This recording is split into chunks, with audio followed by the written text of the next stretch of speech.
I have had several people in the comments say that they're interested in the canning and the prepping and that kind of thing.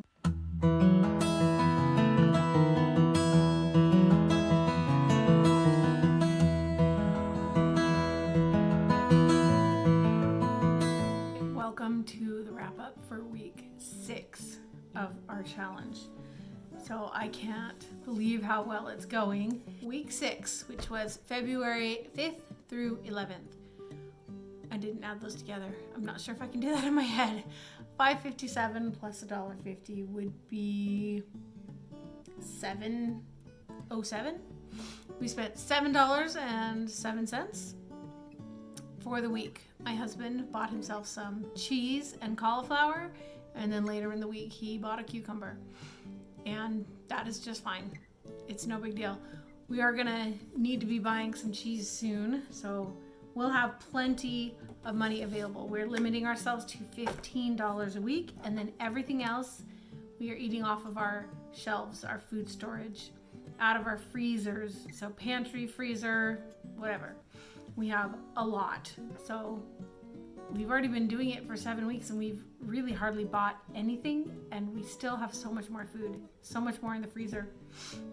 Next week, stay tuned. Next week we are doing all canned goods, all things that I have put in a can, in the pressure canner or water bath canning. So that will be interesting to see if there's enough variety, if we're able to do that. And then we'll go back to really trying to get into the freezers and get everything used up out of those. So this week week 6, I did a lot of canning. And so I'm not going to include like the full canning. I'll do separate canning videos for each type of thing.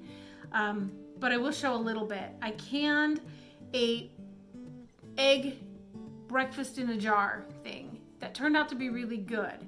I really enjoyed it. So I'll show you a little bit of that, but it will have its own separate video. So there you go. There are my 8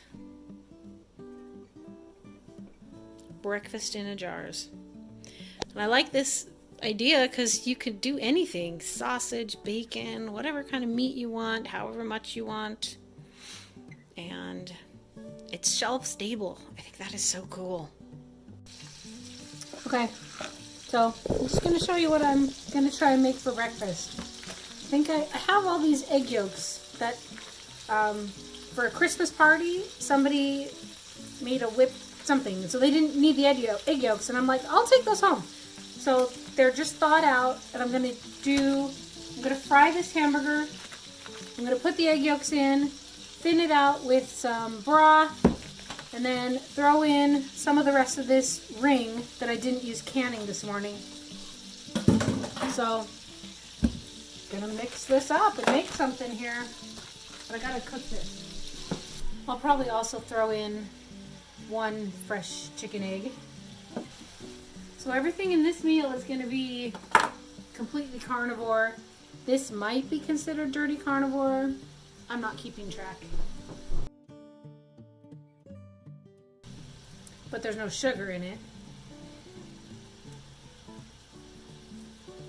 We went to a Amish processor and asked him if we could get it sugar-free, and he said, sure, I'll try it.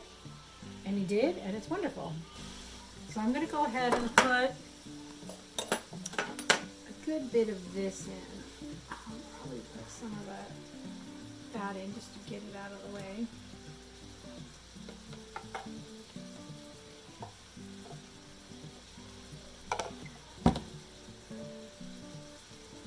So look at this. It's so amazing. All right. Easiest just to squeeze that out, actually.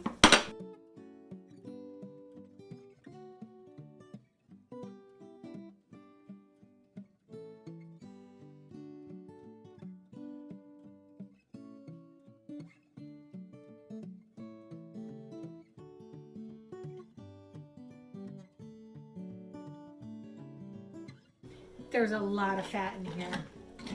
A lot. Which is probably why I'm not losing tons of weight when I eat like this. Let's let these heat up. So if I was doing dairy, I would definitely put cheese in here, but I'm avoiding dairy right now because I feel like I don't do well on dairy, and I have autoimmune Hashimoto, so I want to avoid it. Cute salt shaker. I love it. So I keep breaking the lids. I have 3 of these little guys, but the lids keep breaking, and I haven't found a way to just order the lids. So if anybody knows, I want more of those lids. I like my food salty.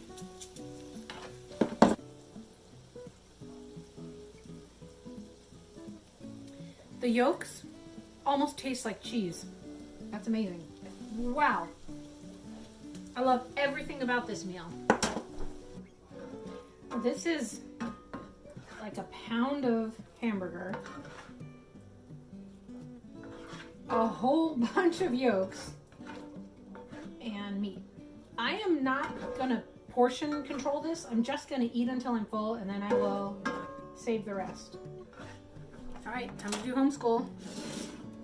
Deal with that later. I don't think I even ate half of that. So it's in the fridge, and I will have probably the rest of it for my next meal.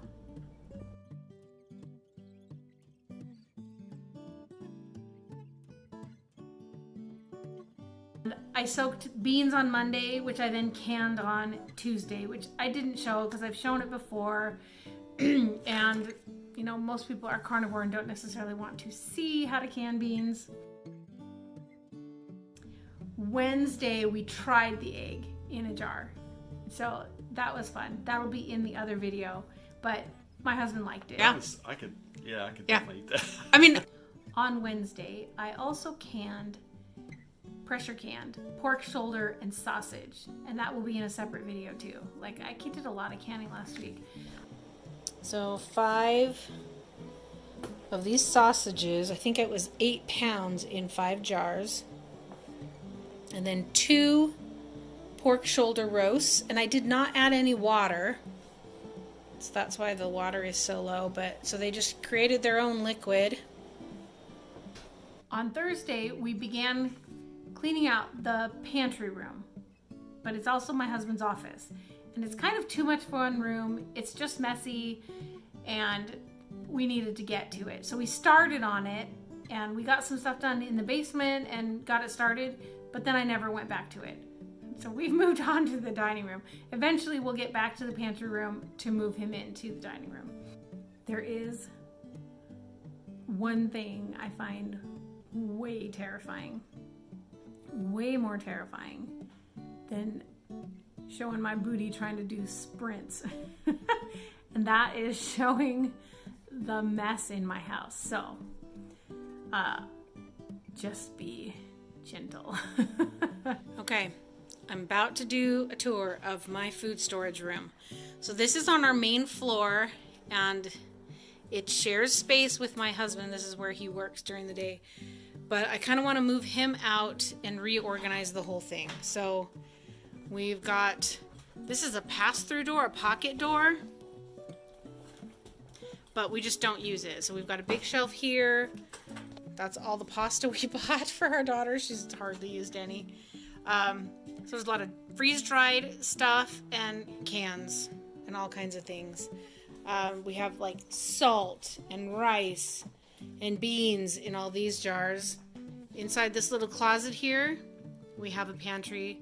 And this was all stocked before I started carnivore, so we need to reorganize this whole thing. Our freeze dryer used to be here, but now my husband works here, so now it's under here and we don't use it anymore. So I want to redo that. All the weird contraptions sit here, and we don't use some of these enough to the point where I want to take them downstairs. It just doesn't make sense to have them up here taking up prime real estate. So those, and just more boxes. We have a lot of food storage. There is one of our bigger freezers. So we don't have like, you know, the humongo ones that you could put bodies in, but maybe a small person could fit in this one. It's small. And then my husband loves to play bass. There's a deep closet back in there. It's under the stairs. I don't even know what's in there, but it's not food, so that needs to be cleaned out too. And this is all freeze-dried stuff. All kinds of weird stuff. My husband's been digging into the meals, and so he's had, what have you had? Baked beans, potato salad. Egg roll in a bowl. Yeah, all kinds of weird stuff that I freeze-dried when I was experimenting. So, okay, back to the tour. More base stuff. We have a whole nother shelf that we haven't set up, so I'm gonna have to set that up. That one needs to probably go in the garbage. This is a smaller freezer, hunting stuff, and just more food, more jars, more contraptions, sealers, dehydrator, and just all kinds of weird stuff. So there's this whole bunch of stuff that we need to reorganize and figure out what we need to have here and where it needs to go. Okay, so we decided that the first thing we needed to do was put this shelf together down here and bring down the appliances that we don't use very often. So that will be our first step. So we got the shelf put up and just a few of the appliances. So the roaster, I don't use that very often. I use it a couple times a year, so we can run down to the basement and grab that if we need to. The steamer, I'm not going to be using that because I'm not going to be canning things that need to be steamed that way. And that is a meat grinder, but I have a meat grinder, so I don't need, I may even be able to get rid of that meat grinder KitchenAid attachment thing. And what's down there? Yeah, I don't know how often I will use that in the future, because I'm not going to be processing a ton of vegetables and seeds and stuff, tomatoes, so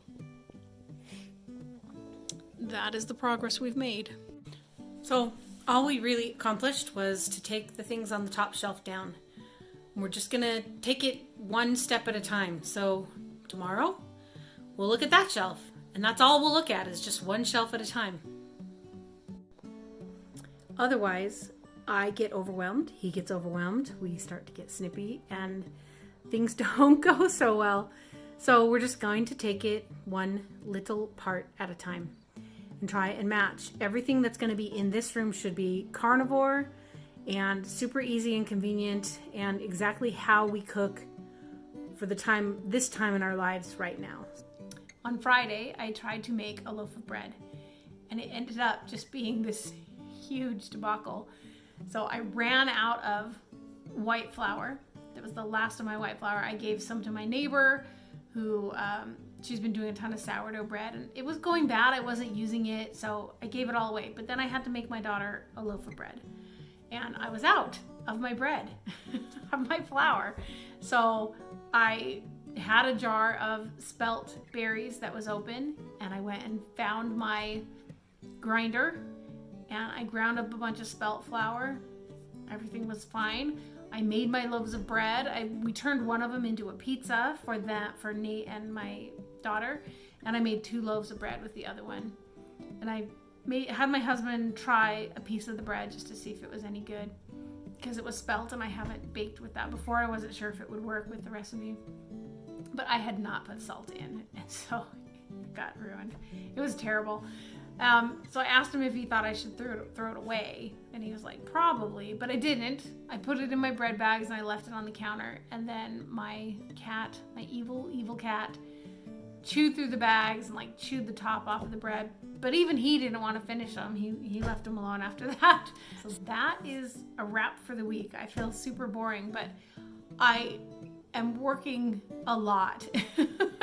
And thank goodness, thank you to my body for having enough energy. I have never been able to get this much stuff done. That much canning alone, just 3 canning days in a row, would have killed me other times.